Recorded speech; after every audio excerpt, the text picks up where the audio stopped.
वास्तव में धर्म है क्या? क्या कोई ये समझ पाया है?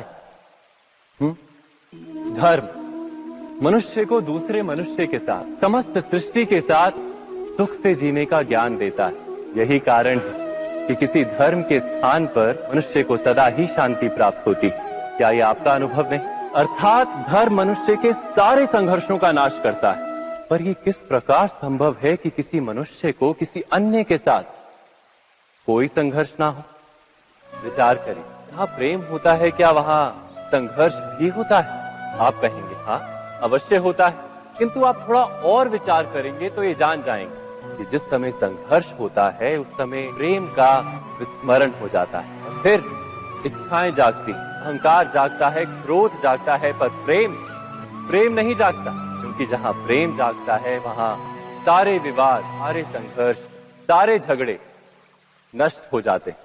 यदि ऐसा ही प्रेम सारे विश्व के लिए जागे तो केवल मनुष्य नहीं, पशु पक्षी के लिए, घास के तिनके के लिए भी यदि हृदय में प्रेम हो, क्या कोई क्रोध का कारण रह जाता है? नहीं ना। एक व्यक्ति के हृदय में दूसरे व्यक्ति के लिए जो प्रेम का भाव होता है, वही प्रेम भाव समस्त सृष्टि के लिए हो तो उसे करुणा कहा जाता है। करुणा अर्थात सारे विश्व का स्वीकार, सबके लिए केवल प्रेम और कुछ नहीं, किसी के लिए कोई विरोध नहीं। करुणा ही वास्तव में सारे धर्मों का सार। धर्म यदि वृक्ष है तो करुणा ही उसका मूल, उसकी जड़। पर बार बार ऐसा समय आता है कि मनुष्य धर्म के मूल को ही भूल जाता है, कुछ नियमों को, परंपराओं को पकड़कर बैठता है और करुणा को भुला ही देता है।